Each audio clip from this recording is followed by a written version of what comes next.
എൻ്റെ സ്നേഹവന്ദനം. സംഭവങ്ങളെ കൊണ്ട് നിറഞ്ഞ ഒരാഴ്ചക്കാലം നമ്മെ വിട്ട് കടന്നു പോകുവാനിടയിൽ തീർന്നു. സംഭവങ്ങളൊന്നും ഏൽക്കാതെ വേണം ഭദ്രമായി ദൈവത്തിൻ്റെ ചിറകിൻ്റെ മറവിൽ നമ്മെ മറയ്ക്കുവാനിടയിൽ തീർന്നു.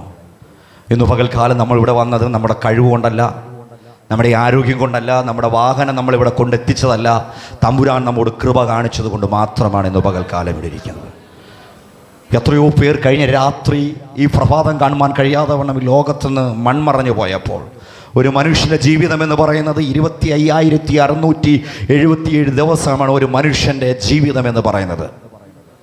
അതായത് സങ്കീർത്തനത്തിൽ മോശ ഇങ്ങനെ പറയുന്നു, 70 ഏറെയായാൽ 80 മാത്രം. അത് ദുഃഖവും പ്രയാസവുമാണ് ആ മനുഷ്യൻ്റെ ജീവിതം എന്ന് പറയുന്നത്. ഞങ്ങൾ വേഗം പറന്നു പോകുമെന്നാണ് മോശ പറയുന്നത്. സ്തോത്രം. അങ്ങനെയാണെങ്കിൽ ഒരു മനുഷ്യൻ്റെ ജീവിതം 70 വയസ്സ് ആണ് ബൈബിൾ പറയുന്നത്. പിന്നെ കിട്ടുന്ന 10 വർഷം എന്ന് പറയുന്നത് ബോണസാണ്. അത് ഓരോ വർഷവും കിട്ടുന്നത് ബോണസാണ്. സ്തോത്രം. അപ്പോൾ ഇന്നു പകൽക്കാലം ഒരു മനുഷ്യൻ്റെ ജീവിതം എന്ന് പറയുന്നത്, മനുഷ്യൻ്റെ ജീവിതം എന്ന് പറയുന്ന ദിവസം എന്ന് പറയുന്നത് 25,567 ദിവസമാണ് ഒരു മനുഷ്യൻ്റെ ജീവിതം. അതിൽ 8000 ദിവസം എന്ന് പറയുന്നത് നമ്മൾ കഴിച്ചു ഉറങ്ങി കിടന്നുറങ്ങി, സ്തോത്രം, നമ്മുടെ വാർദ്ധക്യം, നമ്മുടെ ശിശുകാലം, അങ്ങനെ 8000 വർഷം 8000 ദിവസം അങ്ങനെ പോകുവാനിടയായിത്തീരും. അപ്പോൾ ഒന്ന് ഓർത്തു നോക്കണം, ഒരു മനുഷ്യൻ്റെ ജീവിതത്തിൽ 8000 ദിവസം കഴിഞ്ഞിരിക്കുന്നു. പിന്നീടുള്ളത് ഇന്ന് പകൽ 69 വയസ്സുള്ളവരും 70 വയസ്സുള്ളവരും 71 വയസ്സുള്ളവരും ചിന്തിക്കണം, എനിക്ക് കിട്ടുന്നത് ബോണസാണ്. സ്തോത്ര. 69 വയസ്സിൽ നിൽക്കുന്ന ഒരു മനുഷ്യൻ്റെ ജീവിതം ഇനി 365 ദിവസം മാത്രമാണുള്ളത്. അങ്ങനെയാണെങ്കിൽ 70 വയസ്സ് കഴിഞ്ഞിരിക്കുന്നവരുടെ ജീവിതം എന്ന് പറയുന്നത് അത് ദൈവം തന്ന ദാനമാണ്. ഇന്ന് പകൽക്കാലം എത്ര പേർക്ക് സ്തുതിക്കുവാൻ കഴിയോ? അതാണ് മോശ പറയുന്നത്, ഞങ്ങളുടെ നാളുകളെ എണ്ണുവാൻ നീ ഞങ്ങളെ ഒന്ന് ഉപദേശിക്കണമേ. ഞങ്ങളുടെ നാളുകളെ എണ്ണുവാൻ. ഈ ലോകത്ത് എന്തുണ്ടാക്കിയാലും ഏതൊക്കെ സമ്പാദിച്ചു വെച്ചാലോ എത്രയൊക്കെ നേടി പിടിച്ചാലും, സ്തോത്ര, അത് ആരുടെ മണ്ണിൽ ഒടുങ്ങിപ്പോകുവാനിടയായിത്തീരോ. അപ്പോൾ ഇന്ന് പകൽക്കാലം ഇവിടെ ഇരിക്കുന്ന ഓരോരുത്തരുടെ വയസ്സ് ഒന്ന് കൂട്ടി നോക്ക്. 40 വയസ്സുള്ളവർക്ക് ഇനി എത്ര ദിവസം ജീവിക്കാം? 50 വയസ്സുള്ളവർക്ക് ഇനി എത്ര ദിവസം ജീവിക്കാം? 69 വയസ്സുള്ളവർക്ക് ഇനി എത്ര ദിവസം ജീവിക്കാം? മോശ പറയുന്നു, 70 ഏറെയായാൽ 80 മാത്രം. അല്പജീവിതമുള്ളൂ നമ്മുടെ ജീവിതം എന്ന് പറയുന്നത്. നൊടി നേരത്തിനുള്ളിൽ അത് തീർന്നു പോകുവാനിടയായിത്തീരും. ആ തീരുന്ന സമയത്ത്, സ്തോത്ര, നമ്മൾ ഓരോരുത്തരും നിത്യതയിലെത്തണം. സ്തോത്ര. 53-ാം സങ്കീർത്തനം അതിൻ്റെ 1-ാം വാക്യം പറയുകയാണോ, ദൈവമില്ല എന്ന് മൂഢൻ തൻ്റെ ഹൃദയത്തിൽ പറയുന്നു. പ്രാണഭയത്താൽ കാടിൻ്റെ കരോഗ്രഹമാകുന്ന വനത്തിലേക്ക് ഓടിപ്പോയ ദാവീദിന്റെ ജീവിതത്തിൽ, സ്തോത്ര, അവനൊരു നല്ല ഇടയനായി അവിടെ ഒതുങ്ങിക്കൂടുന്ന സമയത്ത് യഹോവയുടെ ദൈവത്തിന്റെ പ്രവാചകനാകുന്ന മനുഷ്യൻ അവിടെ ഓടി ചെല്ലുകയാണ്. യഹൂദ രാജ്യത്തിന്റെ ചെങ്കോലും കിരീടവുമായി അവന്റെ അരികിലേക്ക് പോകുന്നു. ഒരു പക്ഷേ ദാവീദ് സ്വപ്നം പോലും കണ്ടില്ല, ഞാൻ യഹൂദ വംശത്തിന്റെ ഒരു രാജാവായി തീരുമെന്ന്. സ്തോത്ര. അവിടെ നിന്ന് രാജാവിനായി കൊണ്ടുവരുന്ന ആ ഒരു ദാവീദ്, സ്തോത്ര, അവന്റെ ജീവിതത്തിൽ പറയാണ്, ഈ ദൈവം എന്റെ ദൈവമാണ്, ഇവനെ പോലൊരു ദൈവമില്ല എന്ന് ദാവീദ് പറയാണ്. സ്തോത്ര. ദാവീദ് പറയുന്നു, ദൈവമില്ല എന്ന് മൂഢൻ തന്റെ ഹൃദയത്തിൽ പറയുന്നു. മൂഢൻ എന്ന വാക്കിന്റെ അർത്ഥം എന്താണ്? ഭോഷൻ പറയാണ് ദൈവമില്ല. അവൻ പറയുന്നു, എന്തിന് പ്രാർത്ഥിക്കുന്നത്? ദൈവമൊന്നുമില്ല. ശിലായുഗത്തിൽ നിന്ന് മനുഷ്യൻ കമ്പ്യൂട്ടർ യുഗത്തിലേക്ക് എത്തിയിരിക്കുന്നു. മനുഷ്യൻ്റെ പരിണാമ കാലഘട്ടം പഠിക്കുമ്പോൾ നമുക്കറിയാൻ കഴിയോ, മനുഷ്യൻ കിഴങ്ങുണ്ടാക്കി ജീവിച്ചു കഴിയുന്ന കാലഘട്ടത്തിൽ മനുഷ്യൻ കല്ലെടുത്ത് അത് തട്ടി തീ ഉണ്ടാക്കി, അങ്ങനെ ഒരു വലിയൊരു കാലഘട്ടം ഉണ്ടായിരുന്നു. ശാസ്ത്രം വളരുന്നതിനനുസരിച്ച് മനുഷ്യനും വളരുവാനിടയായി തീർന്നു. ശാസ്ത്രം എന്ന് പറയുന്നത് മനുഷ്യനോളം പശ്ചാത്തലമുണ്ട് ശാസ്ത്രത്തിന്. എന്നാൽ ശാസ്ത്രങ്ങൾ പലതും പഠിച്ചിട്ടും സ്തോത്ര, അവർക്ക് പറയുവാൻ കഴിയുന്നില്ല ദൈവമുണ്ട് എന്ന്. പലവിധമാകുന്ന ശാസ്ത്രങ്ങൾ തെളിയിക്കുവാനിടയിൽ തീർന്നു. ഒരു കാലഘട്ടത്തിൽ പറയുവാനിടയിൽ തീർന്നു ദൈവമില്ല എന്ന്. ദൈവമുണ്ടായത് കുരങ്ങിലാണെന്ന് ശാസ്ത്രം പറയുവാനിടയിൽ തീർന്നു.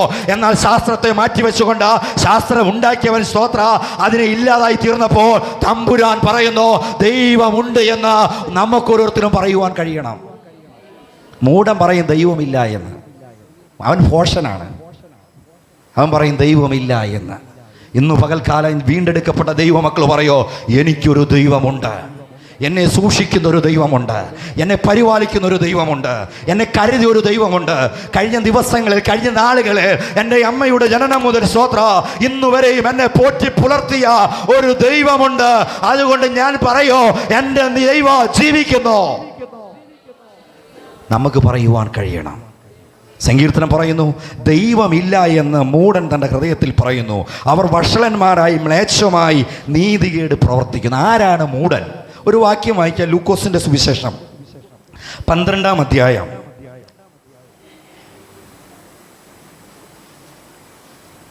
അതിൻ്റെ 21 മുതൽ വായിക്കും. ലൂക്കോസിൻ്റെ സുവിശേഷം 12-ാം അധ്യായം അതിൻ്റെ 21 മുതൽ.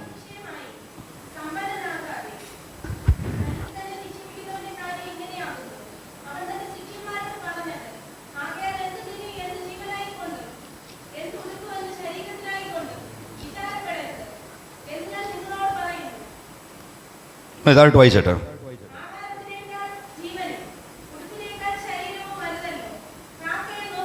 അതല്ല, ലൂക്കോസിൻ്റെ സുവിശേഷം 12-ാം അധ്യായം അതിൻ്റെ 16-ാം വാക്യം. ആ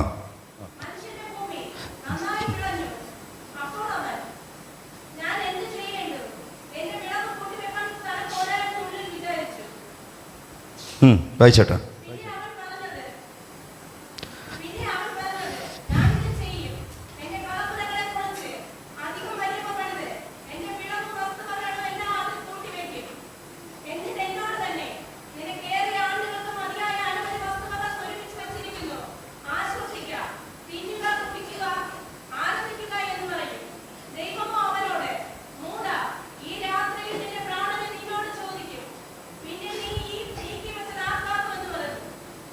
മതി. ഇവിടെ കാണാൻ കഴിയുന്ന സ്തോത്ര മൂടനെ കുറിച്ച്.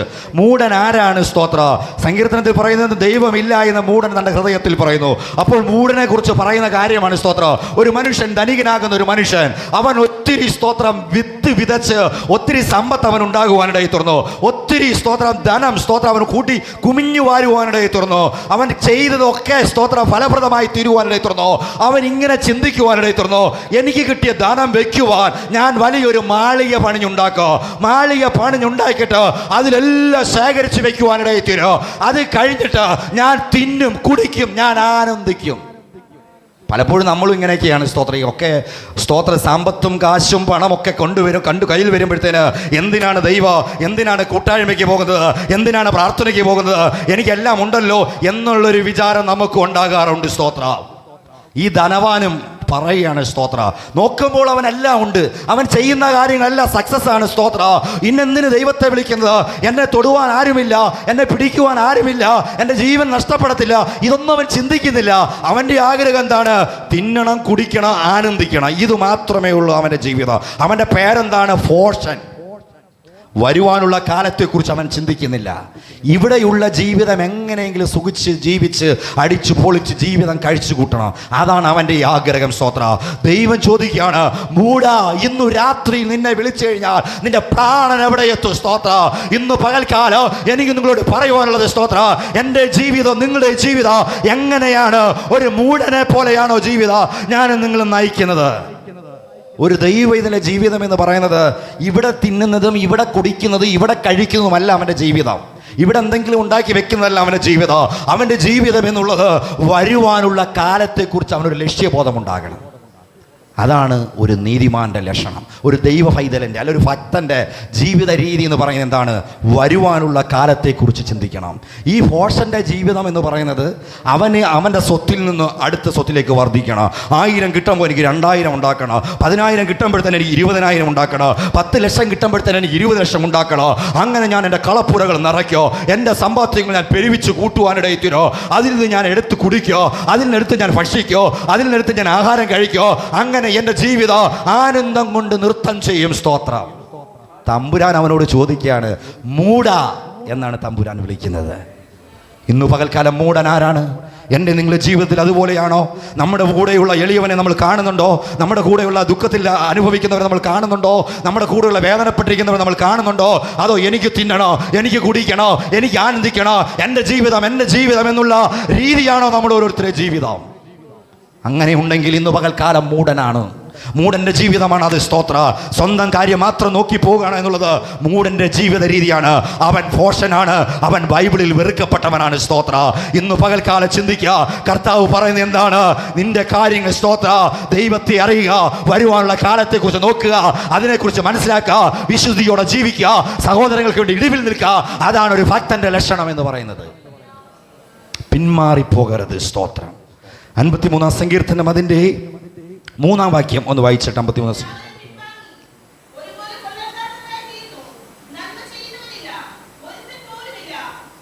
മതി.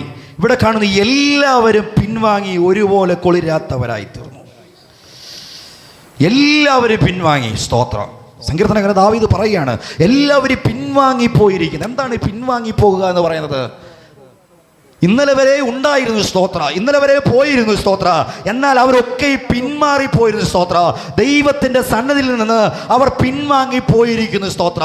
എന്നാൽ സങ്കീർത്തനം പറയാണ്, ദൈവത്തെ അന്വേഷിക്കുന്ന ബുദ്ധിമാൻ ഉണ്ടോ എന്ന് അവൻ സ്വർഗത്തിൽ നിന്ന് നോക്കുന്നു. അപ്പോൾ സങ്കീർത്തനക്കാരൻ പറയുകയാണ്, എല്ലാവരും പിൻവാങ്ങിപ്പോയിരിക്കുന്നു. ഒന്ന് ഓർത്തു നോക്കിയേ, ദൈവം ഒരപ്പൻ തൻ്റെ മകനെ അന്വേഷിച്ച് ഇറങ്ങി നടക്കുന്നത് പോലെ ദൈവം അന്വേഷിച്ച് നടക്കുകയാണ്. എൻ്റെ മകൻ എവിടാണ് പിന്മാറിപ്പോയത്, എൻ്റെ കുഞ്ഞ് എവിടാണ് തെറ്റിപ്പോയത്, എൻ്റെ മകൻ എങ്ങോട്ടാണ് പോയതെന്ന് നോക്കിക്കൊണ്ട് അവൻ അന്വേഷിച്ച് നടക്കുകയാണ്. സ്തോത്ര. എല്ലാവരും പിന്മാറിപ്പോയി. എന്നാൽ തമ്പുരാൻ അവിടെ നിന്ന് നോക്കുമ്പോൾ, എൻ്റെ മക്കൾ ഇന്നലെ വരെ ആരാധിച്ചവരായിരുന്നോ, ഇന്നലെ വരെ ദൈവത്തെ സ്തുതിച്ചവരായിരുന്നോ, ഇന്നലെ വരെ കൂട്ടായ്മയ്ക്ക് വരുന്നവരായിരുന്നോ, ഇന്ന് അവരെ കാണുവാനില്ല. അവരെവിടെ പോയിരിക്കുന്നു, അവർക്ക് എവിടാണ് തെറ്റുപറ്റിയത്, അവരുടെ ജീവിതത്തിൽ എന്താണ് സംഭവിച്ചത് എന്ന് തമ്പുരാൻ സ്വർഗത്തിൽ നിന്ന് നോക്കുന്നു. ഇന്ന് പകൽക്കാല ഇവിടെ ഇരിക്കുന്ന ആരെങ്കിലും ഏതെങ്കിലും രീതിയിൽ ദൈവത്തിൽ നിന്ന് പിന്മാറിയിട്ടുണ്ടോ? ഒന്ന് ശോധന ചെയ്ത് നോക്കുക. എല്ലാവരും പിൻവാങ്ങിപ്പോയിരിക്കുന്നു. എബ്രായ ലേഖനത്തിൽ പറയുന്നു, അവർ ദൈവത്തിൽ നിന്ന് പിന്മാറി ക്രൂശിന് അവർ എതിരാളികളായി തീരുവാനിടയിൽ. പിന്മാറിപ്പോയി. പിന്മാറുക, പിൻവാങ്ങിപ്പോവുക, ഇത് രണ്ടും രണ്ട് വ്യത്യസ്തതയാണ്. സ്തോത്ര. എന്ന് വെച്ചാൽ ദൈവത്തിൻ്റെ സന്നിധിയിൽ നിന്ന് അവർ കൊല്ലാത്തവരായി തീർന്നു. നമ്മൾ ഇവിടുത്തെ സൊസൈറ്റിയിൽ പോയി ഒരു 2 കുപ്പി പാല് മേടിച്ചു കൊണ്ടുവന്ന് നമ്മുടെ വീട്ടിൽ വെച്ച് 3 മണിക്ക് കൊണ്ടുവന്ന് മേടിച്ചുകൊണ്ട് വെച്ചതാണ്. വെച്ചിട്ട് നമ്മൾ 5 മണി വരെയും അതെടുത്ത് ഫ്രിഡ്ജിൽ വെക്കുകയോ എങ്ങും വെച്ചില്ല. വെക്കാതിരുന്ന് എന്ത് ചെയ്യും? വെക്കാതിരുന്ന് കഴിഞ്ഞാൽ എന്ത് ചെയ്യും? ഈ പാല് പിരിഞ്ഞു പോകുവാനിടയിൽ തീരുമോ, അത് കേടായി തീരുവാനിടയിൽ തീരും. അതുപോലെ സ്തോത്രം, നമ്മുടെ ജീവിതത്തിൽ നമ്മൾ ദൈവത്തിൽ നിന്ന് പിന്മാറുമ്പോൾ, ദൈവത്തിൽ നിന്ന് മാറിപ്പോകുമ്പോൾ ആ ദൈവത്തിൻ്റെ സാന്നിധ്യം നമ്മളിൽ നിന്ന് മാറിപ്പോകുവാനിടയിൽ തീരും. അതായത് എന്താണ് ദൈവത്തിൻ്റെ സാന്നിധ്യം? ദൈവത്തിൻ്റെ ആലയത്തിൽ പോയി ദൈവത്തെ ആരാധിച്ചവർ, ദൈവത്തോട് കൂടെ നടന്നവർ, ദൈവത്തിന് വേണ്ടി ചെയ്തവർ, ദൈവത്തിന് വേണ്ടി ചിലവിട്ടവർ, ഇതിനൊന്നും ചെയ്യാതെ വേണ്ട അലഞ്ഞു തിരിഞ്ഞു നടക്കുന്നവർ പിന്മാറിയവരുടെ കൂട്ടത്തിലാണ്. എബ്രായ ലേഖനത്തിൽ ഇങ്ങനെ പറയുന്നു, നാം പിന്മാറിയവരുടെ കൂട്ടത്തിലാണോ അത് നശിച്ചു പോകുന്നവരുടെ കൂട്ടത്തിലാണോ നിൽക്കുന്നത്? നാം ആരും നശിച്ചു പോകരുത്. തമ്പുരാൻ ആഗ്രഹിക്കുന്നതാണ് നീ പിന്മാറിപ്പോകരുത്, എൻ്റെ സന്നിധിയിൽ നിന്ന് മാറിപ്പോകരുത്. മാറിപ്പോയി കഴിഞ്ഞാൽ സാത്താൻ നിന്നെ തകർത്ത് കളയുവാനിടയിൽ തീരോ. അലറുന്ന സിംഹം പോലെ സാത്താൻ ആരെ വീഴുകണമെന്ന്, ആരെ തകർത്ത് കളഞ്ഞണമെന്ന് ചുറ്റി നടക്കുമ്പോൾ ഞാനും നിങ്ങളോ ദൈവ സാന്നിധ്യത്തിന്റെ കീഴിലല്ല എങ്കിൽ നമ്മൾ തകർന്നു പോകുവാനിടയായി തീരുക. സന്തോഷമുള്ളവർ ഒരു ഹല്ലേലൂയ പറഞ്ഞാട്ടെ. ഒരിക്കൽ കൂടി പറഞ്ഞാട്ടെ. നമ്മൾ ദൈവസ്ഥനിലാണ് കടന്നു വന്നിരിക്കുന്നത്. എത്രത്തോളം നമ്മൾ ദൈവത്തെ സ്തുതിക്കുന്നോ അത്രത്തോളം ദൈവിക അനുഗ്രഹങ്ങൾ, ദൈവികമായ കൃപകൾ നമുക്ക് ലഭിക്കുവാനിടയായിത്തീരോ. ഒരു പക്ഷേ നമ്മൾ മൂടനെ പോലെ പറയോ, എനിക്ക് കുഴപ്പമൊന്നുമില്ല, എനിക്ക് 2 അക്കം കിട്ടുന്ന സാലറി ഉണ്ടാകാം, എനിക്ക് നല്ല കാറുണ്ടാകാം, നല്ല വീടുണ്ടാകാം, ഞാൻ സ്തോത്രം ഒരു കാര്യത്തിലും എനിക്ക് കുറവില്ല എന്ന് പറഞ്ഞേക്കാ. കുഞ്ഞെ, നീ പരാജയപ്പെട്ടു പോയി. ദൈവത്തിൽ നിന്നാണ് നീ പോയിരിക്കുന്നതെങ്കിൽ, ദൈവത്തിൻ്റെ കൂട്ടായ്മയിൽ നിന്നാണ് നീ മാറിയിരിക്കുന്നതെങ്കിൽ നിന്റെ ജീവിതം ശൂന്യമായി തീരുവാനിടയായിത്തീരും. ദൈവത്തിൽ നിന്ന് പിന്മാറിക്കഴിഞ്ഞു കഴിഞ്ഞാൽ ദൈവത്തിനൊന്നും ചെയ്യുവാൻ കഴിയത്തില്ല. ദൈവത്തിൽ നിന്ന് പിന്മാറുന്നത് എങ്ങനെയാണ്? പെട്ടെന്നങ്ങ് പിന്മാറുമല്ല. ആദ്യം നമ്മൾ എന്ത് ചെയ്യും? കൂട്ടായ്മയ്ക്കൊക്കെ സന്തോഷത്തോടെ നല്ല രീതിയിൽ ആരാധനയ്ക്കൊക്കെ ഓടി കറക്റ്റ് ടൈമിന് വരുമായിരിക്കും. കുറച്ച് കഴിയുമ്പോൾ നമ്മളൊന്ന് സ്ലോ ആയി. പിന്മാറ്റക്കാരുടെ ലക്ഷണങ്ങളാണ് ഞാൻ പറയുന്നത്. പിന്നൊന്ന് സ്ലോ ചെയ്യാം. പിന്നെ പറയും, ഒരു പാട്ടൊക്കെ പാടി കഴിഞ്ഞിട്ടങ്ങ് കയറിയാൽ പോരെ. പിന്നെ നമ്മൾ ചിന്തിക്കും, 2 പാട്ടും പാടി കഴിഞ്ഞിട്ടങ്ങ് കയറിയാൽ പോരെ. പിന്നെ കുറേശ്ശെ ദിവസങ്ങളുടെ കൂട്ടായ്മകൾ മുടക്കുവാനിടയായിത്തീരും. പിന്നെ അങ്ങ് പൊതുവേ അങ്ങ് മടിയായി തീരുവാനിടയായിത്തീരും. അപ്പോഴത്തേനും നമ്മൾ എന്ത് ചെയ്യും? പിന്മാറും. പിന്നെ ഇതുമായിട്ടൊരു ടച്ച് ഉണ്ടാകത്തില്ല. ദൈവത്തിൻ്റെ സാന്നിധ്യമായിട്ട് നമുക്കൊരു ടച്ച് ഇല്ലാതായിത്തീരും. നമ്മളങ്ങനെ മെല്ലെ ദൈവത്തിൽ നിന്ന് അകന്നു പോകുവാനിടയായിത്തീരും. അതാണ് ദൈവം നോക്കുന്നത്. നീ ഏത് നിൽപ്പിലാണ് ഇപ്പം നിൽക്കുന്നത്? നീ പിന്മാറിപ്പോയിട്ടുണ്ടോ? ദൈവത്തിൻ്റെ സാന്നിധ്യത്തിൽ നിന്നാണോ മാറിയിരിക്കുന്നത്? ദൈവത്തിൻ്റെ ഇടങ്ങളിൽ നിന്നാണോ മാറിയിരിക്കുന്നത്? നീ ഒന്ന് കൂട്ടം തെറ്റിപ്പോയി കഴിഞ്ഞാൽ ശത്രു നിന്നെ ഒരു പേക്കോലമാക്കി തീർക്കുവാനിടയിൽ തീരോ. ശത്രു നിന്നെ ഇല്ലാതാക്കി തീർക്കുവാനിടയിൽ തീരോ. അപ്പോൾ നീ പറയോ, ദൈവമില്ല, അങ്ങ് പോയി പ്രാർത്ഥിച്ചില്ലെങ്കിലും കുഴപ്പമില്ല, അങ്ങ് പോയി ആരാധിച്ചില്ലെങ്കിലും കുഴപ്പമില്ല, കൂട്ടായ്മയ്ക്കൊന്നും നിന്നില്ലെങ്കിലും കുഴപ്പമില്ല, എൻ്റെ ജീവിതത്തിൽ എല്ലാം ഓക്കെയാണെന്ന് പറയുവാനിടയിൽ തീരോ. തെക്കൻ കാറ്റ് മന്ദമായി അടിക്കുമ്പോൾ ആരെങ്കിലും ഇവിടെ ഇരിക്കുന്നവര് കാര്യം സാധിച്ചു എന്ന് നീ കരുതിയിട്ടുണ്ടെങ്കിൽ ഈശാനമൂല ഉണ്ട്, നിന്റെ പടക തകരുവാനിടയായി തീരും. നീ തകർന്നു പോകുവാനിടയായി തീരും. ദൈവം നോക്കുന്നത് ഇതാണ്, നീ വീഴുന്നവരുടെ കൂട്ടത്തിലാണോ, പിന്മാറിയവരുടെ കൂട്ടത്തിലാണോ, അതോ ദൈവത്തിൻ്റെ സന്നിധിയിലാണോ നിൽക്കുന്നത്? എൻ്റെ നിങ്ങളുടെ ജീവിതത്തിൽ ഒന്ന് ചിന്തിച്ചു നോക്കുക. ആത്മീയമായി വർധനയ്ക്കുള്ള, ആത്മീയമായ കൂട്ടായ്മയ്ക്കുള്ള എന്തെങ്കിലും കാര്യങ്ങൾ നമ്മുടെ ജീവിതത്തിലുണ്ടോ? 100 രൂപ സ്വത്രാഴ്ച ഇടാൻ വേണ്ടി അങ്ങനെ ഏൽപ്പിച്ചിട്ട് റോഡ് മുഴുവനും കറങ്ങി നടന്നു കഴിഞ്ഞാൽ ദൈവം നിന്റെ നന്മയിലൊന്നും പ്രസാദിക്കത്തില്ല. നിന്റെ സ്തോത്ര ഉപകാരമൊന്നും ദൈവത്തിന് വേണ്ട. ഇന്ന് പകൽക്കാലം നീ ദൈവസനിലേക്ക് ഉണ്ടെങ്കിൽ, നീ ദൈവസനിലേക്ക് കടന്നു വരുന്നുവെങ്കിൽ നിന്റെ ജീവിതത്തെ ദൈവം മാറ്റിമറിക്കുവാനിടയിൽ തീരോ. ഇല്ല എങ്കിൽ, നിന്റെ ദൈവത്തോടു കൂടെ ഇല്ല എങ്കിൽ നിന്റെ ജീവിതം വേറെ ശൂന്യമായി തീരുവാനിടയിൽ തീരും. ഒരുപക്ഷെ ഇപ്പോൾ നമ്മുടെ ജീവിതത്തിലെല്ലാം ഓക്കെ ആയിരിക്കാം, സേഫായിരിക്കാം. ഞാൻ എപ്പോഴും പറയുന്ന കാര്യമാണ്, ഇപ്പോൾ നമ്മൾ ഓക്കെ ആയിട്ട് പോകുന്നത് ഇന്നലകളിൽ നീ പ്രാർത്ഥിച്ചതാണ്, ഇന്നലകളിൽ നമ്മൾ പ്രാർത്ഥിച്ചതാണ് ഇന്ന് ഓക്കെ ആയി പോകുന്നത്. നാളത്തെ ദിവസങ്ങളുണ്ട്, അവിടെ പിടിച്ചു നിൽക്കുവാൻ കഴിയത്തില്ല. അവിടെ നമ്മൾ തകർന്നു പോകുവാനിടയിൽ തീരോ, അവിടെ നമ്മൾ വീണു പോകുവാനിടയിൽ തീരോ. അത് വീഴാതിരിക്കണമെങ്കിൽ ഇന്ന് നമ്മൾ ദൈവത്തിൻ്റെ സന്നിധിയിൽ മുട്ടിപ്പായി വീണുകൊണ്ട്, അപ്പാ എൻ്റെ ജീവിതത്തെ ഇന്നയിടങ്ങളിൽ എനിക്ക് തെറ്റുപറ്റുപോയി, എന്നോട് കരുണ കാണിക്കണമേ, നിന്റെ സാന്നിധ്യം എന്നിൽ നിന്ന് നീ എടുക്കരുതേ എന്ന മുട്ടിപ്പായി കരഞ്ഞു വീണ് താണ് വീണ് ദൈവത്തോട് കരയുന്നുവെങ്കിൽ നമ്മുടെ ഓരോരുത്തരെ കരച്ചിലിന് കാണുന്നൊരു ദൈവമുണ്ട്, നമ്മുടെ വേദനകളെ കേൾക്കുന്ന ഒരു ദൈവമുണ്ട്. ആ ദൈവത്തിൻ്റെ കരങ്ങളെ കേൾപ്പിക്കുക. മൂഢൻ പറയുന്നു ദൈവമില്ല, ദാവീദ് പറയുന്നു ദൈവമുണ്ട്. ദാവീദ് ഉറപ്പോടെ പറയുവാൻ കഴിയും. ഒരു സ്വപ്നം പോലും കാണാതെ കാട്ടിൽ കിടന്ന എന്നെ നാട്ടിൽ കൊണ്ടുവന്ന് യഹൂദ വംശത്തിൻ്റെ രാജാവാക്കി തീർത്ത, ചെങ്കോലും കിരീടവും തന്നത് ഈ ദൈവമല്ലാതെ ആരുമില്ലെന്ന് ദാവീദിന് പറയുവാൻ കഴിയോ? ഇന്ന് പകൽക്കാലം ഇവിടെ ഇരിക്കുന്ന ഓരോരുത്തർക്കും പറയോ, ഒരു യോഗ്യതയുമില്ലാത്ത എന്നെ എനിക്ക് പറയുവാൻ കഴിയോ? കൊട്ടാരക്കരയിൽ ഒരു പോഷനെ പോലെ തീരേണ്ട എന്നെ ഇന്ന് പകൽക്കാലം ഇതിൻ്റെ ആരെയത്തോ ഇവിടെ നിന്ന് നിങ്ങളോട് പറയുവാ ദൈവം എന്നെ യോഗ്യനാക്കി തീർത്തത്. ഇതുപോലെ ഇന്ന് പകൽക്കാലം ഇവിടെ ഇരിക്കുന്ന ഓരോരുത്തർക്കും പറയുവാൻ കഴിയും, ദൈവ സാന്നിധ്യത്തിൽ നിന്ന് പിന്മാറിപ്പോകരുത്. ദൈവം നമ്മെ നോക്കിയാണ്, സ്വർഗത്തിൽ നിന്ന് ദൈവം നോക്കിയാണ്. ഞാൻ നിങ്ങൾ ഏത് കൂട്ടത്തിലാണുള്ളത്? എവിടെയാണ് നമ്മൾ ഉള്ളത്? പിന്മാറുന്നവരുടെ കൂട്ടത്തിലാണോ? ദൈവത്തിൽ നിന്ന് പിന്മാറിപ്പോകുന്നവരുടെ കൂട്ടത്തിലാണോ? അങ്ങനെയാണെങ്കിൽ ജീവിതം പരാജയമായി തീരുവാനിടയിൽ തീരോ, ജീവിതം വിജയിക്കുവാൻ കഴിയത്തില്ല. ദൈവമുണ്ട് എങ്കിലേ ഒരു ഭക്തന് നിൽക്കുവാൻ കഴിയുള്ളൂ. ആ ദൈവത്തിൻ്റെ സാന്നിധ്യത്തിന് കീഴിലാണെങ്കിലേ ഒരു ദൈവം ഇതിൽ നിൽക്കുവാൻ കഴിയത്തുള്ളൂ. സാന്നിധ്യം നഷ്ടപ്പെടുത്തി കഴിഞ്ഞു കഴിഞ്ഞാൽ ശത്രു നമ്മളെ ഇല്ലാതാക്കുവാനിടയിൽ തീരോ, നമ്മളെ തകർത്തെളയുവാനിടയിൽ തീരോ, നമ്മൾ തൊടുന്നത് മുഴുവൻ പ്രശ്നങ്ങളായി തീരുവാനിടയിൽ തീരോ, നമ്മൾ എത്തുന്ന പട്ടണ സ്വത്ത് എത്തുന്ന ഇടങ്ങളെല്ലാം ഒരു പരാജയത്തിൻ്റെ ഭീതിയിലായി തീരുവാനിടയിൽ തീരും. എന്നാൽ ദൈവ സാന്നിധ്യം ഉണ്ട് എങ്കിൽ നിശ്ചയമായും നമ്മൾ വിജയം പ്രാപിക്കുവാനിടയിൽ തീരും. ദൈവമില്ല എന്ന് മൂഢൻ തൻ്റെ ഹൃദയത്തിൽ പറയുന്നു. അവർ വഷളന്മാരും മേച്ഛമായി നീതികേട് പ്രവർത്തിക്കുന്നു. നന്മ ചെയ്യുന്നവൻ ആരുമില്ല, ദൈവത്തെ അന്വേഷിക്കുന്നവനുണ്ടോ എന്ന് ദൈവ സ്വർഗത്തിൽ നിന്ന് നോക്കുന്നു. മനുഷ്യൻ പലതും പഠിച്ചു വെച്ച് അതാണ് ദൈവം, ഇതാണ് ദൈവം എന്ന് പറഞ്ഞ് പലവിധമാകുന്ന കാര്യങ്ങൾ മനുഷ്യൻ്റെ ഉള്ളിലേക്ക് കൊണ്ടുവന്ന് ദൈവത്തിൽ നിന്നുള്ള ചിന്തകളെ മാറ്റിക്കൊണ്ട്, ദൈവികമായ ബന്ധങ്ങളിൽ നിന്ന് മാറ്റിക്കൊണ്ട് ശത്രു സ്തോത്ര എല്ലാ വഴികളും അടച്ചു കളയും ദൈവത്തെ ചെല്ലാതിരിക്കുവാൻ വേണ്ടി. ഒരിക്കൽ ഒരുപാട് വർഷങ്ങൾക്ക് മുമ്പ് ഒരു നാട്ടിൽ ഒരു പള്ളി ഉണ്ടായിരുന്നു. ആ പള്ളിയിൽ വളരെ ശക്തമായ ആരാധനയും കാര്യങ്ങളെല്ലാം ഇങ്ങനെ നടന്നു പോകാം, കുർബാനയും കുമ്പസാരവും എല്ലാ കാര്യങ്ങളും ഇങ്ങനെ നടന്നു പോകുന്ന സമയത്ത് ഒരു തലതെറിച്ച ഒരു മനുഷ്യനുണ്ടായിരുന്നു. മനുഷ്യനോട് അച്ഛൻ എപ്പോഴും പറയും, ദൈവസ്ഥാനിലേക്ക് വരണം, പള്ളിയിലേക്ക് കടന്നു വരണം, ആരാധനയ്ക്ക് വരണം, കൂട്ടായ്മകളൊന്നും മുടക്കരുത്, നിൻ്റെ പാവ ജീവിതത്തെ വിട്ട്, പാപത്തെ വിട്ട്, നീ പഴയ കാര്യങ്ങളെല്ലാം വിട്ടിട്ട് നീ ദൈവത്തിൻ്റെ സ്ഥലത്തേക്ക് കടന്നു വരണമെന്ന് കാണുമ്പോഴൊക്കെ അച്ഛൻ ഉപദേശിക്കുവാറുണ്ടായിരുന്നു. എന്നാൽ ഈ മനുഷ്യൻ മനം തിരിഞ്ഞില്ല, ഈ മനുഷ്യനൊരു മാറ്റം വന്നില്ല. മനുഷ്യൻ്റെ ഈ മകൻ്റെ ഈ മനുഷ്യൻ്റെ ബാക്കിയുള്ള ആൾക്കാരെല്ലാം ഈ പള്ളിയിലേക്ക് കടന്നു വരുവാനുണ്ടായിരുന്നു. അത് കാരണം കൊണ്ട് പള്ളിയിൽ ഇവർക്ക് മുടക്കുവാനും പറ്റത്തില്ല. എന്നാൽ ഈ മനുഷ്യൻ താൻ തോന്നിയായി ജീവിച്ച് ജീവിതം ഇങ്ങനെ കഴിച്ചു പോകുവാനിടയിൽ തീർന്നു. ഒരു ദിവസം ഈ മനുഷ്യൻ ഈ ലോകത്തുനിന്ന് മാറ്റപ്പെടുവാനിടയിൽ തീർന്നു. മാറ്റപ്പെട്ട സമയത്ത് പള്ളിയിലൊക്കെ ഭയങ്കര പ്രശ്നമായി, ഇവനെ ഇനി ഇവിടെ അടക്കാനൊക്കത്തില്ല, അവൻ പള്ളിയിൽ വരുന്നില്ല, പള്ളിയുടെ വരി നോക്കുന്നില്ല, പള്ളിയുടെ കമ്മിറ്റി കാര്യങ്ങൾ നോക്കുന്നില്ല, പള്ളിയിലെ സാധനങ്ങൾ സ്തോത്രം പള്ളിയിലെ മാസവരിയൊന്നും അടയ്ക്കുന്നില്ല. അങ്ങനെ പല കാര്യങ്ങൾ പറഞ്ഞ് പള്ളിയിലുള്ള പലരും എതിർക്കുവാനിടയിൽ തീർന്നു. ഇവൻ കുർബാന എടുക്കാത്തവനാണ്, കുമ്പസാരത്തിന് വരാത്തവനാണ്, ഇവൻ ഒരു കാര്യങ്ങൾ ദൈവികമായ കൂട്ടായ്മകളൊന്നും ഒരു കാര്യങ്ങളൊന്നോ ഇവൻ വരാത്തവനാണ്, അതുകൊണ്ട് ഇവനെ തെമ്മാടിക്കുഴിയിൽ അടക്കണമെന്ന് പറഞ്ഞു.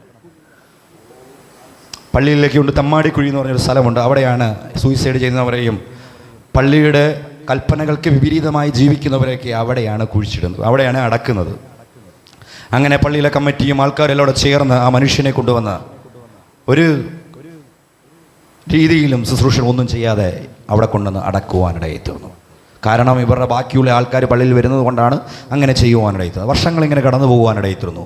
ഒരുപാട് തലമുറകൾ ഇങ്ങനെ കടന്നു പോകുവാനിടയിൽ തീർന്നു. ഏകദേശം ഒരു 5 തലമുറകൾ കഴിഞ്ഞപ്പോഴത്തേന് പഴയ ഒരു പള്ളിയാണ്, ചെറിയ ഓടിട്ടൊരു പള്ളിയാണ്. ഈ പള്ളിയുടെ ഇച്ചിരി ദൂരെ മാറ്റിയാണ് ഈ തമ്മാടിക്കുഴി എന്ന് പറയുന്ന സ്ഥലം ഇവിടെ അദ്ദേഹത്തെ അടക്കിയിരുന്നത്. അങ്ങനെ പള്ളിയിൽ വലിയ ശവങ്ങളൊന്നും അങ്ങനെ വലിയ ബോഡികളൊന്നും വരാത്തത് കൊണ്ട് ഒരുപാട് വർഷങ്ങൾ കഴിഞ്ഞപ്പോൾ ഈ പള്ളി ഒന്ന് പുതുക്കി പണിയുവാൻ ഈ പള്ളിയിലുള്ള കമ്മിറ്റിക്കാരും ആൾക്കാരും സംഘടനയൊക്കെ ഒന്ന് തീരുമാനിക്കുവാനിടയിൽ തീർന്നു. അങ്ങനെ കമ്മിറ്റിക്കാരും ഇവരുടെ തീരുമാനിച്ച് ഈ പള്ളി ഒന്ന് മതിൽ കെട്ടി പണിയുന്ന സമയത്ത് ഈ വെളിയിൽ അടക്കിയിരുന്ന മനുഷ്യനിങ്ങ് അകത്ത് വരുവാനിടയായി തീർന്നു. വെച്ചാൽ മതിൽ കെട്ടിയപ്പോൾ ഇതിനുള്ളിലേക്ക് വരുവാനിടയായി തീർന്നു. വീണ്ടും ഒരു 2-3 ജനറേഷനൊക്കെ കഴിഞ്ഞപ്പോഴത്തേന് ഈ പള്ളി വീണ്ടും ഒന്നുകൂടെ വലിയ രീതിയിൽ ഒന്ന് പണിഞ്ഞപ്പോഴത്തേന് ഈ ബോഡി ഇതിൻ്റെ അകത്തേക്ക് എത്തുവാനിടയായി തീർന്നു. ഈ തലമുറകൾക്ക് അറിയത്തില്ലായിരുന്നു ഇതാരാണ് മരിച്ചത്, ഇതാരാണ് എന്തുവാണെന്ന് അറിയത്തില്ല. അപ്പം ഈ തലമുറകൾ വിചാരിച്ചു, ഈ ജനറേഷനിലുള്ളവർ വിചാരിച്ചു ഏതോ വലിയ VIP ആണ്. കഴിഞ്ഞ നാളുകളിൽ പള്ളിക്ക് വേണ്ടി വളരെ കഷ്ടപ്പെട്ട് അധ്വാനിച്ച് ജീവിതത്തിൽ പള്ളിക്ക് വേണ്ടി നിന്ന ആളാണെന്ന് വിചാരിച്ച് ഇവിടെ വലിയൊരു കുരിശടിയൊക്കെ വെച്ച് മെഴുകുതിരിയൊക്കെ കത്തിച്ച് അങ്ങനെ രീതിയിൽ അങ്ങ് ആയിത്തീരുവാനിടയിൽ തീർന്നു. ഒന്ന് ചിന്തിച്ചു നോക്കേ, ഇന്നലെ വരെയും ലോകപ്രകാരം ജീവിച്ചവൻ, ഇന്നലെ വരെയും പാപത്തിൽ ജീവിച്ചവൻ ഇന്ന് വിശുദ്ധനായി തീരുവാനിടയിൽ തീർന്നു. ഇന്നവൻ പുണ്യവാളനായി തീരുവാനിടയിൽ തീർന്നു. കുമാരനാശൻ ഇങ്ങനെ പറയുവാനിടയിൽ തീർന്നു, ഇന്നലെ പെയ്തോരബദ്ധം മൂടർക്കുന്ന ആചാരം അത് നാളെ ശാസ്ത്രമായി തീരുവാനിടയിൽ തീരും. അതാണ് ശാസ്ത്രം. എന്നാൽ ദൈവം അങ്ങനെയുള്ളതല്ല. ദൈവം ഒരു കെട്ടുകഥയല്ല. ദൈവം എന്ന് പറയുന്നത് അവൻ ആദിയിൽ ഉണ്ടായിരുന്നു. അവൻ ലോക സ്ഥാപനത്തിന് മുമ്പേ അവൻ ഉണ്ടായിരുന്നു. അവൻ വചനമായിരുന്നു. വചനം ജഡമായിരുന്നു. ഈ ലോകത്തിലേക്ക് വന്നവനായിരുന്നു ദൈവം എന്ന് പറയുന്നത് സങ്കല്പിക കഥകളല്ല. സ്തോത്ര. ഈ ഉലകത്തിങ്കിലേക്ക് വന്ന് ഭൂമിയിലേക്ക് വന്ന് അവൻ ജനിച്ചു, മരിച്ചു, അടക്കപ്പെട്ട്, ഉയർത്തെഴുന്നേറ്റോ. പാലസ്തീനിൽ അനേക കല്ലറകൾ അറിഞ്ഞു കിടക്കുമ്പോൾ ഇന്നും ഒരേ ഒരു കല്ലറ തുറന്നെടുക്കുന്നു. അതെന്റെ യേശുവിന്റെ കല്ലറയാണ്. ഇന്ന് പകൽക്കാലം എത്ര പേർക്ക് ആ പ്രത്യാശയുണ്ട്? യേശു ഉയർത്തെഴുന്നേറ്റത് കൊണ്ടാണ്, യേശു ജീവിക്കുന്നത് കൊണ്ടാണ് ഇന്ന് പകൽക്കാലം നാം ഓരോരുത്തരും ഇവിടെ ഇരിക്കുന്നത്. പലരും വിശുദ്ധരാക്കി വെക്കുമ്പോൾ, പുണ്യവാളന്മാരാക്കി വെക്കുമ്പോൾ, സ്തോത്ര തിരുനാളും നേർച്ചകളോ കൂട്ടായ്മകളും ആചരിക്കുമ്പോൾ, വർഷത്തെ റാസയും കൊട്ടാസും സ്തോത്ര അതൊക്കെ കാണിച്ചു കൂട്ടുമ്പോൾ ഇന്ന് പകൽക്കാല കുഞ്ഞ് നീ തെറ്റിപ്പോകരുത്, നീ വീണു പോകരുത്. നിനക്ക് സ്തോത്ര ലോക സ്ഥാപനത്തിന് മുമ്പ് നിന്നെ കണ്ടൊരു ദൈവമുണ്ട്, നിന്നെ അറിഞ്ഞൊരു ദൈവമുണ്ട്.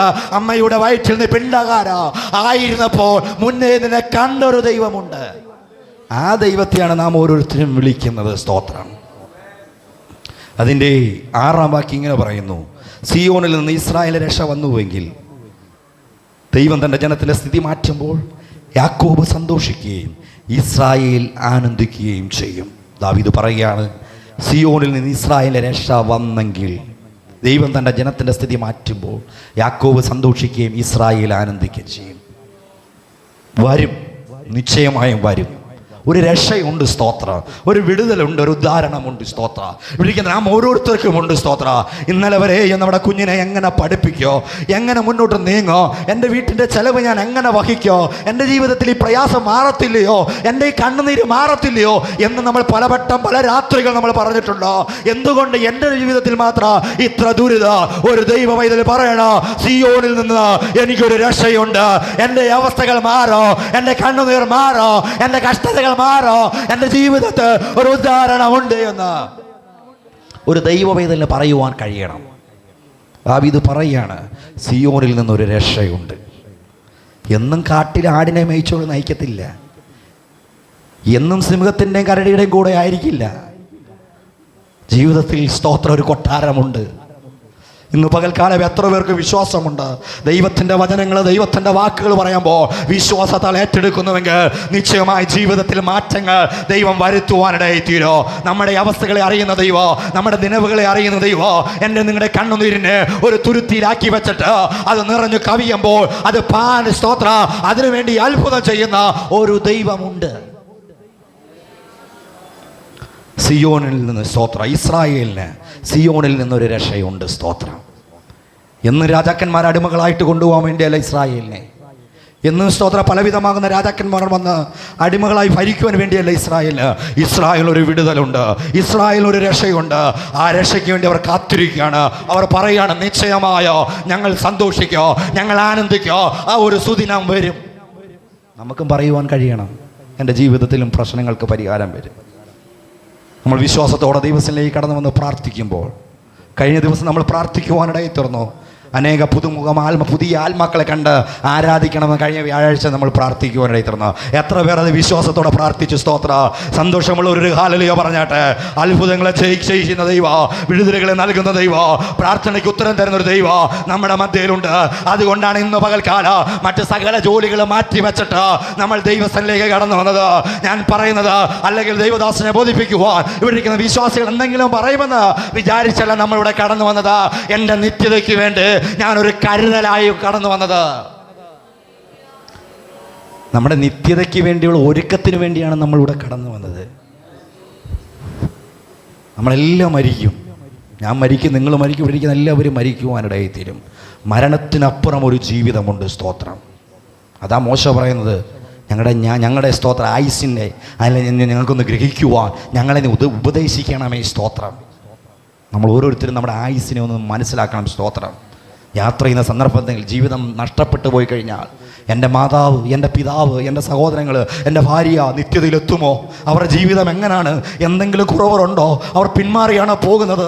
ജീവിതത്തിൽ ഇത്രയും നാൾ ഓടി, ഇത്രയും നാൾ കഷ്ടപ്പെട്ടു, ഇത്രയും നാൾ അധ്വാനിച്ചു, എല്ലാ കാര്യങ്ങൾക്കും ഞാൻ വന്നവനായിരുന്നു, എല്ലാ കൂട്ടായ്മയ്ക്കും ഞാൻ പോയവനായിരുന്നു, പ്രാർത്ഥിക്കുവാനും പാടുവാനും എല്ലാം ഉണ്ടായിരുന്നു. പക്ഷേ ഇപ്പോൾ ഞാൻ പിന്മാറിയവരുടെ കൂട്ടത്തിലാണ്. ഇതിൻ്റെ അകത്തല്ല, ഞാൻ പുറത്താണ്. പുറത്താണെങ്കിൽ നീ പരാജയപ്പെട്ടു പോകും. സ്തോത്രം. ഇവിടെ നമുക്ക് എന്തുണ്ടെങ്കിലും സ്തോത്ര 6 അടി മണ്ണിൽ അത് തീർന്നു പോകുവാനിടയിൽ തീരോ, അത് സ്തോത്ര അവിടം കൊണ്ട് ഒടുക്കി പോകുവാനിടയിൽ തീരോ.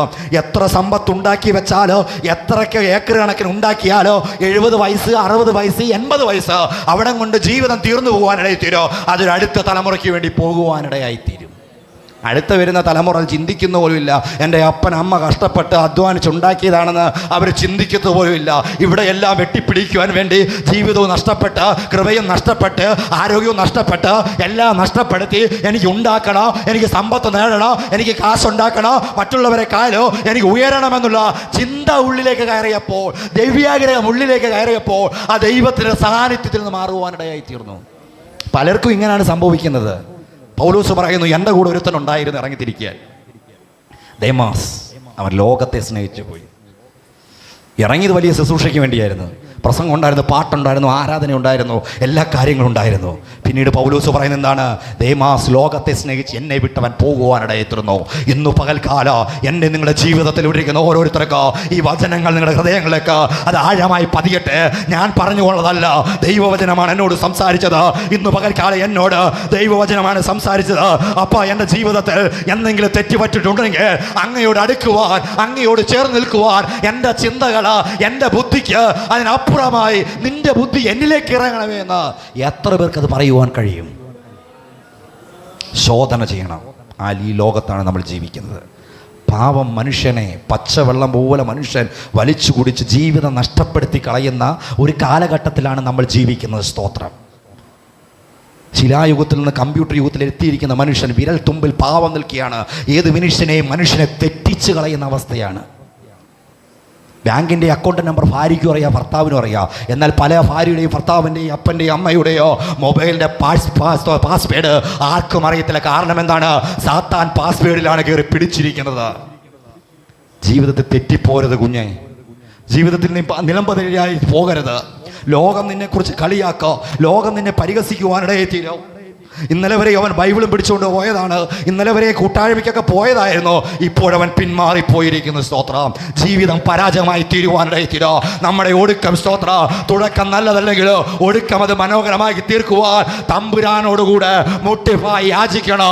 എൻ്റെ സാന്നിധ്യം അനുഭവിക്കുവാൻ, ആ ദൈവ സാന്നിധ്യം അനുഭവിക്കുവാൻ കഴിയാത്ത വിധം എൻ്റെ ജീവിതത്തിൽ എന്തെങ്കിലും തടസ്സമുണ്ടെങ്കിൽ ഇന്ന് പകൽക്കാലം അത് ദൈവസ്ഥനിലേക്ക് ഏറ്റുപറയുക.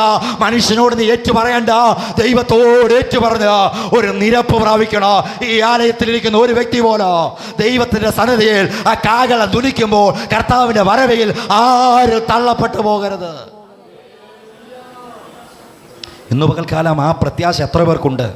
എത്ര പേർക്ക് ഉള്ളിൽ സ്തോത്ര പറയുവാൻ കഴിയും, അപ്പാ ഞാൻ നഷ്ടപ്പെട്ടു പോകരുത്, എൻ്റെ കുഞ്ഞുങ്ങൾ നഷ്ടപ്പെട്ടു പോകരുത്, എൻ്റെ ഈ അപ്പൻ നഷ്ടപ്പെട്ടു പോകരുത്, എൻ്റെ ഈ അമ്മ നഷ്ടപ്പെട്ടു പോകരുത്.